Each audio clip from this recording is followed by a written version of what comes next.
Bismillahirrahmanirrahim. Assalamualaikum warahmatullahi wabarakatuh. Kaifa halukum jami'an? Atamanna annakum fi sihhati wal afiyah. Alhamdulillah, kita dapat bertemu lagi dalam pembelajaran mata kuliah ilmu aswad. Pada kesempatan kali ini, kami dari kelompok 10 yang beranggotakan saya, Anggi Ramdanela, dan dua rekan saya yaitu Aditya Nugraha dan Faris Salman akan mempresentasikan materi mengenai jeda. Selamat menyaksikan. Pembahasan pertama yaitu mengenai pengertian jeda atau persendian. Menurut Kamus Besar Bahasa Indonesia, jeda adalah waktu berhenti sebentar di antara dua kegiatan. Contohnya seperti dalam olahraga. Di antara dua kegiatan atau dua babak ada waktu berhenti sebentar sebagai waktu beristirahat. Inilah yang dinamakan jeda. Menurut Umar, jeda adalah diam sebentar di antara kata-kata atau di antara beberapa kata di dalam sebuah ucapan dengan tujuan untuk menunjukkan terhadap kedudukan akhir lafaz atau suku kata, lalu akan memulainya kembali ucapan. Hare menjelaskan jeda atau persendian berkenaan dengan hentian bunyi dalam arus ujaran. Jeda ini dapat bersifat penuh ataupun sementara. Biasanya dibedakan adanya sendi dalam atau sendi luar. Menurut Mulis, jeda atau persendian adalah pemutusan suatu arus bunyi-bunyi segmental ketika diujarkan oleh penutur. Sebagai akibatnya, akan terjadi kesenyapan di antara bunyi-bunyi yang terputus itu. Kesenyapan itu bisa berada di posisi awal, tengah, dan akhir ujaran. Yang pertama, yaitu kesenyapan awal. Terjadi ketika bunyinya itu akan diujarkan, yaitu berada di awal. Contohnya ketika kita akan mengungkapkan kalimat hadza kitabun, terjadi kesenyapan yang tak terbatas sebelumnya. Jadi sebelum mengungkapkan kalimat hadza kitabun, terjadi kesenyapan atau keheningan yang tak terbatas, baik itu hanya sebentar maupun agak lama. Jadi misalnya kita diam dulu, langsung bilang hadza kitabun. Jadi di awalnya itu ada kesenyapan. Lalu kesenyapan tengah terjadi antara ucapan kata-kata dalam kalimat. Misalnya antara ucapan kata hadza dan kitabun pada kalimat hadza kitabun. Nah, ini ada kesenyapan antara keduanya. Atau ucapan antar suku kata, misalnya antar suku kata ha dengan za pada kata hadza, walaupun kesenyapannya sangat singkat dan berbeda dengan kesenyapan awal dan juga kesenyapan akhir. Ada juga kesenyapan akhir terjadi pada akhir ujaran. Misalnya ujaran akhir kalimat hadza kitabun terjadi kesenyapan yang tak terbatas sesudahnya. Kesenyapan akhir sama seperti kesenyapan awal, hanya saja penempatannya berbeda. Untuk kesenyapan akhir setelah mengungkapkan kata hadza kitabun, ini ada kesenyapan yang tak terbatas. Jadi setelah mengungkapkan hadza kitabun terdapat kesenyapan, sedangkan kesenyapan awal itu sebelum mengungkapkan hadza kitabun. Adapun peneliti ilmu bunyi menamakan jeda dengan penamaan lain, yaitu intikal perpindahan, fasil pemisah, dan saktah diam sebentar. Disebut fasil atau saktah itu untuk menunjukkan bahwa jeda merupakan bagian dari diamnya suara di dalam ucapan, dan disebut intikal untuk menunjukkan bahwa jeda merupakan bagian dari diamnya suara di dalam ucapan dalam satu waktu yang sama. Jadi kesimpulannya, jeda merupakan perhentian yang menandai batas terminal intonasi kalimat, sedangkan sendi adalah peralihan dari satu bunyi ke bunyi yang lain dengan terdapat perhentian sejenak. Pembahasan kedua yaitu mengenai jenis-jenis jeda atau persendian. Menurut sifatnya, jeda terbagi menjadi dua, yaitu jeda yang bersifat tertutup dan yang bersifat terbuka. Jeda yang bersifat terkunci atau tertutup yaitu jeda yang terletak antara potongan masuknya kalimat dan menunjukkan bunyi yang tertulis dengan ditandai tanda strip, misalnya kataba, atau cukup dengan memberikan spasi tanpa adanya ciri. Yang kedua, jeda yang bersifat terbuka, yaitu jeda yang terletak di antara kalimat, ungkapan, atau jumlah yang ditandai dengan tanda plus, misalnya mudiratul madrasati al-jadidah atau mudiratun al-madrasah al-jadidah. Nah, itu ada tanda plusnya. Adapun macam-macam jeda, yaitu jeda final dan non-final. Jeda final yaitu perhentian yang terletak di akhir kalimat sebagai penanda intonasi berakhir, dan jeda non-final yaitu perhentian yang berada di tengah kalimat. Samsuri membedakan jeda atau sendi menjadi 4 jenis, yaitu yang pertama, sendi tambah dengan tanda plus yang berada di antara dua suku kata dan panjangnya kurang dari satu fonem. Contohnya, afwan, af plus wan. Terus, yang kedua, sendi tunggal atau garis miring yang berada di antara dua kata dalam frasa dan panjangnya itu satu fonem.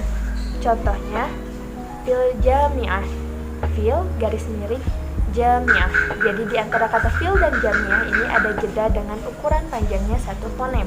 Yang ketiga yaitu sendi rangkap yang ditandai dengan garis miring ganda yang berada di antara dua fungsi unsur klausa atau kalimat di antara fi'il dan fa'il. Contohnya, Ahmad garis miring ganda lam ya'ti. Yang keempat, sendi kepang rangkap yang ditandai dengan tanda pagar yang berada sebelum dan sesudah perkataan sebagai tanda diawali dan diakhirinya suatu tuturan. Pembahasan ketiga yaitu mengenai fungsi jeda bahasa. Jeda berfungsi untuk memisahkan makna. Letak jeda yang berbeda-beda akan mempengaruhi maknanya. Contohnya, yang pertama, kata jadalak. Ketika kita mengatakan jadalak, maka maknanya seperti nakosyah yang artinya berdiskusi. Tapi ketika kita katakan jadalak, maka artinya seperti khairolak. Yang kedua yaitu kallamatni. Ketika kita katakan kallamatni, maka artinya telah menceritakan kepadaku. Tapi ketika kita katakan kallamatni, maka maknanya akan berubah. Yang ketiga, dhahibah. Ketika kita katakan dhahibah tanpa ada jeda, maka kedudukannya sebagai isim fa'il dari dhahibun. Tapi ketika kita katakan dhahibah, maka maknanya menjadi ahlu hibah atau yang memiliki karunia artinya. Yang keempat, dalam Al-Fatihah ayat 2. Ketika kita katakan alhamdulillahirabbil alamin tanpa jeda, maka kedudukan Rob ini menjadi badal dari Allah dengan harkat kasroh. Tetapi ketika kita bacanya dengan jeda dan kata Rob ini menjadi rofa, yaitu alhamdulillahi rabbul alamin, maka kata Rob ini menjadi naat dan hal ini akan mempengaruhi makna. Yang kelima, wa ma ya'lamu ta'wilahu illallah warrasikhuna fil ilmi yaquluna amanna bih. Ketika kita bacanya dengan jeda pada kata illallah, maka maknanya itu tidak ada yang mengetahuinya kecuali Allah semata. Tapi ketika kita bacanya tanpa jeda, maka maknanya seakan-akan yang mengetahuinya itu Allah beserta orang-orang yang mendalami pengetahuan. Yang keenam, ainam fiha tusamma salsabila. Ketika kita katakan salsabila, maka artinya mata air di surga. Tapi jika kita katakan salsabila, maka seakan-akan seperti fi'il dan isim. Lalu penjelasan nomor 7 dan 8 itu sama seperti penjelasan nomor 5. Lanjut ke nomor 9. Mudiratul madrasatil jadidah. Ketika kita bacanya mudirah al-madrasatil jadidah, maka al-jadidah menyifati kata al-madrasah. Jadi maknanya sekolah yang baru. Tapi ketika kita katakan mudiratul madrasah al-jadidah, maka kata al-jadidah menyifati kata mudiratul. Jadi maknanya menjadi kepala sekolah yang baru. Begitu pula penjelasan nomor 10. Sekian dari saya. Materi selanjutnya akan dilanjutkan oleh rekan saya. Baik, di sini saya akan menerangkan jeda dari penuturan Kamal Bashar. Kamal Bashar telah menunjukkan contoh dari jeda yang lebih baik yang dinamai dengan sakatat dan ditandai dengan koma. Lalu ada ketentuan-ketentuannya sebagai berikut. Pertama, jeda berada di jumlah syartiyah di antara tarafnya, yaitu syarat dan jawab. Kemudian jenisnya berada di kalimat dengan tautan berikut: kalaman, laulan. Ketiga, berada di antara naat dan man'ut. Keempat, jeda berada di antara mubtada dan khobar apabila keduanya ma'rifat, khususnya apabila khobar yang kema'rifatannya kepada janji atau kesempurnaan dan mubtadanya isim isyarah. Kemudian jeda berada sebelum bal dan lakina. Dan keenam, jeda berada setelah kaul dan turunannya itu yang dikemukakan oleh Kamal Bashar. Kemudian pandangan fonologi prosodi terhadap jeda sangatlah diperlukan pembahasan fonologi prosodi dalam pembahasan jeda bahasa Arab.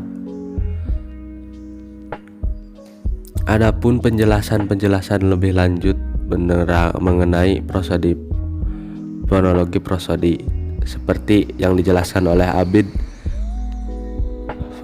2011 sebagai berikut. Pada tahun 1890 dan sampai 1960, seorang guru besar pada Universitas London yang bernama John R.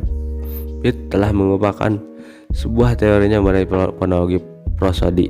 Karena itulah teori yang dikembangkannya tersebut kemudian dikenal dengan nama aliran prosodi, tapi di samping itu dikenal dengan sebagai nama aliran Pitt atau Pirtian atau aliran London.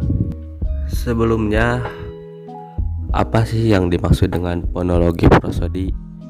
Fonologi prosodi sendiri merupakan suatu cara yang menentukan arti pada tataran fonetis. Disebabkan fonologi prosodi tersebut terdiri dari satuan fonematis berupa unsur-unsur sugemental seperti konsonan, vokal, dan satuan prosodi berupa ciri-ciri atau sifat-sifat terstruktur yang lebih panjang daripada suatu segmen tunggal. Aliran London atau bisa disebut juga dengan fonologi prosodi merupakan suatu cara yang dapat menentukan arti pada tataran fonetis. Terdapat unsur-unsur segmental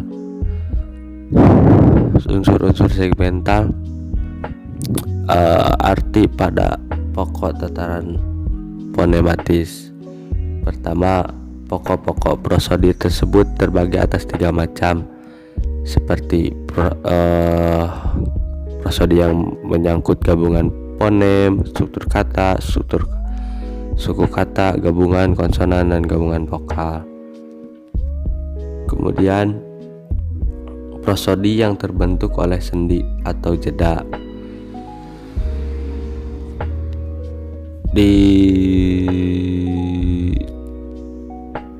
Di mana berarti jeda atau persendian mempunyai hubungan erat dengan hentian bunyi dalam arus ujar. Mengapa disebut jeda? Dikarenakan di tempat pemerintahan itulah terjadi persambungan antara segmen satu dengan segmen yang lainnya.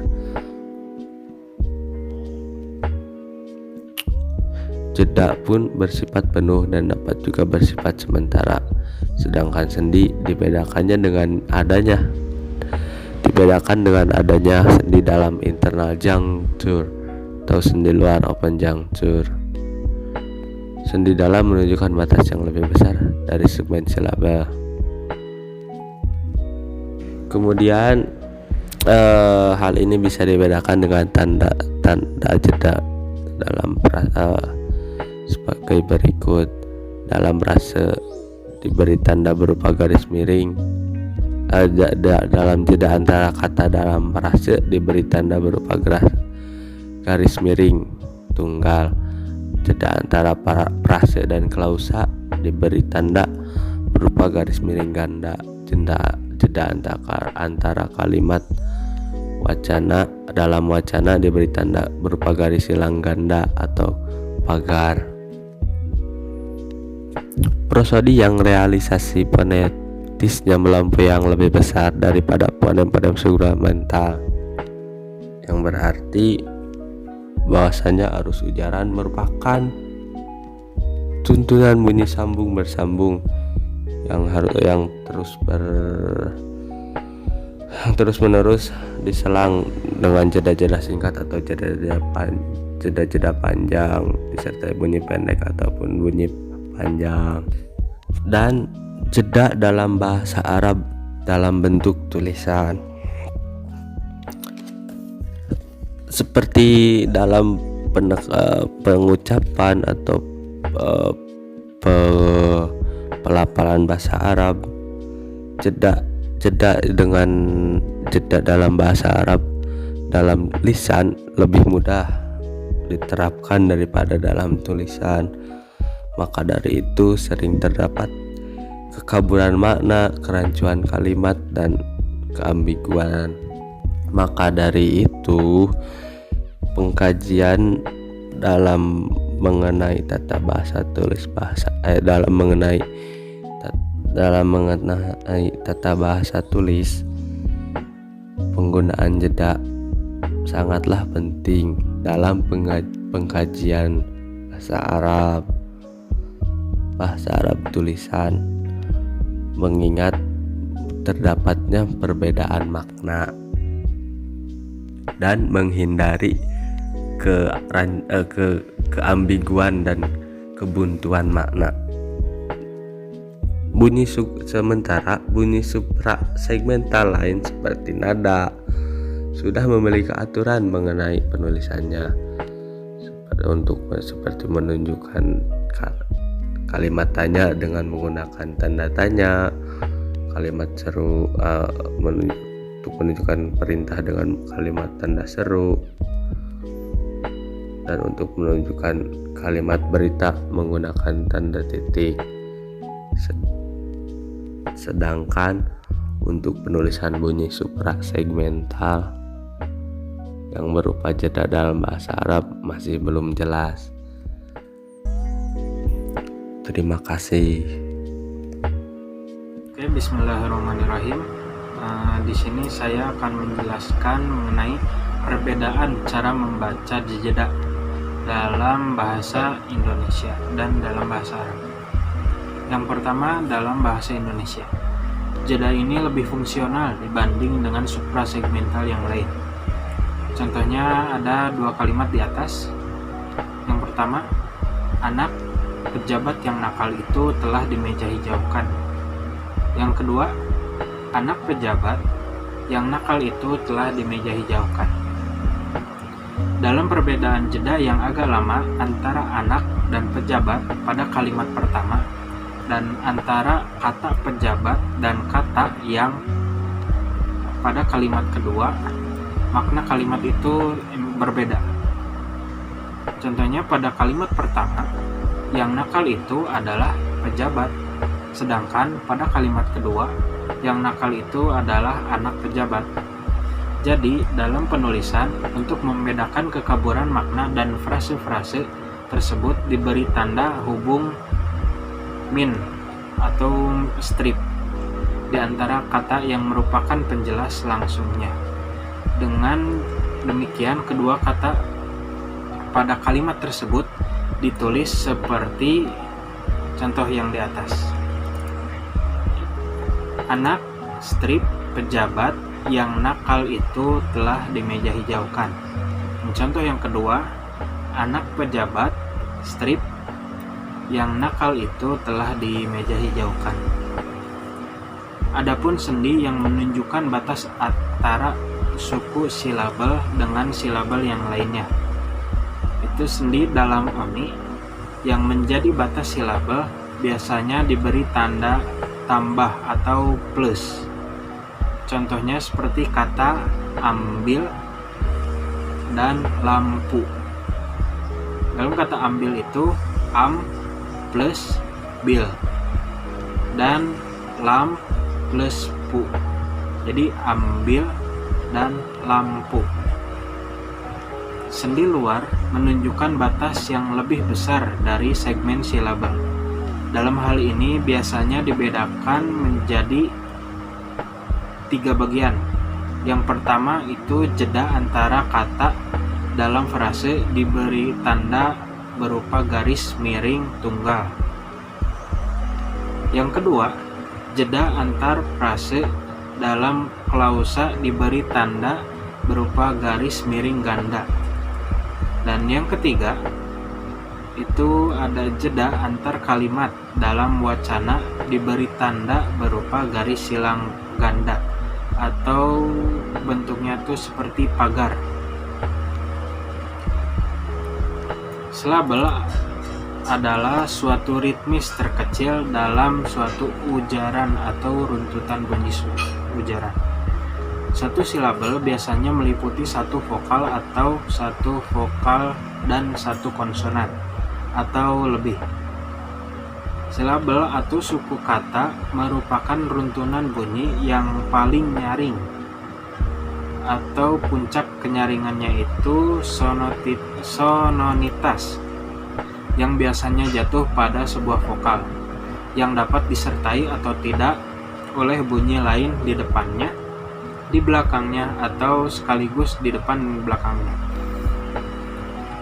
Itu terjadi karena adanya ruang resonansi yang berupa rongga mulut, rongga hidung, atau rongga-rongga lain yang ada di dalam kepala dan dada. Bunyi yang paling banyak digunakan resonansi itu adalah bunyi vokal. Karena itulah yang dapat disebut bunyi silabis atau puncak silabis adalah bunyi vokal. Bidang linguistik yang mempelajari, menganalisis, dan membicarakan runtutan bunyi-bunyi bahasa disebut dengan fonologi. Objek studi fonologi itu dibedakan menjadi 2. Yang pertama fonetik dan yang kedua ada fonemik. Fonetik itu mempelajari bunyi bahasa tanpa memperhatikan apakah bunyi tersebut mempunyai fungsi sebagai pembeda makna atau tidak.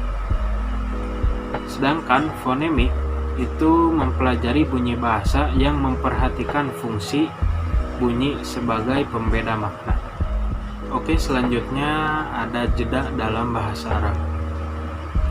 Jeda dalam bahasa Arab erat kaitannya dengan waqaf. Arti waqaf tersendiri itu adalah memotong pengucapan pada akhir sebuah kata. Bila akhir kata berharokat, diwaqafkan dengan sukun, itu dibaca mati. Yakni setiap kata yang berakhir dengan bukan huruf ilah. Huruf ilah itu yang terdiri dari ya, waw, dan alif. Dengan waqaf ini, sebuah kata biasanya berakhir dengan konsonan. Jika sebuah kata bertanwin, domah, atau kasroh, maka tanwin di akhir kata itu dibuang dan huruf akhir disukun atau dihilangkan vokal akhirnya. Contoh katanya itu seperti kata kitabun dan kitaban. Dibaca dengan kitab tanpa un dan in. Jika sebuah isim nakiroh berkasus akusatif, huruf akhirnya dibaca tanwin fathah. Misalnya kitaban. Kata tersebut juga bisa dibaca sukun di akhirnya. Dengan demikian, kata kitaban tadi juga bisa dibaca dengan kitab. Jika sebuah kata ma'rifat dengan alif lam, harokat akhirnya itu berupa domah, fathah, atau kasroh. Contohnya al-kitabu, al-kitaba, dan al-kitabi. Harokat pada akhir kata-kata tersebut juga dihilangkan sehingga ketiga-tiganya itu dibaca Alkitab. Kata di akhir frasa seperti Rasulullahi dibaca Rasulullah, Kitabullahi dibaca Kitabullah. Kata Allah yang terletak di akhir kalimat, misalnya seperti Alhamdulillahi, Astagfirullahi dibaca Alhamdulillah dan Astagfirullah. Dengan demikian, suku akhir sebuah kata, frasa, dan kalimat di dalam bahasa Arab selalu berupa konsonan. Adapun kaidah waqaf bagi isim maksur, yakni isim yang huruf akhirnya berwujud ya tanpa titik dan harokat sebelumnya fathah, adalah diwakafkan dengan bacaan fathah. Sebagai contohnya itu kata fatwa dan makna. Kata fatwa dan makna itu ditulis dalam bahasa Arab seperti yang di atas contohnya. Itu fatwa dan makna. Dibaca dengan wakaf tanpa membaca huruf akhirnya. Adapun kata-kata yang huruf akhirnya tak marbutoh yang biasanya menunjukkan muannas atau perempuan. Kata muslim jika diberi tak marbutoh menjadi muslimah yang artinya orang muslim wanita. Dan mukmin jika ditambah tak marbutoh menjadi mukminah, itu yang artinya mukmin wanita.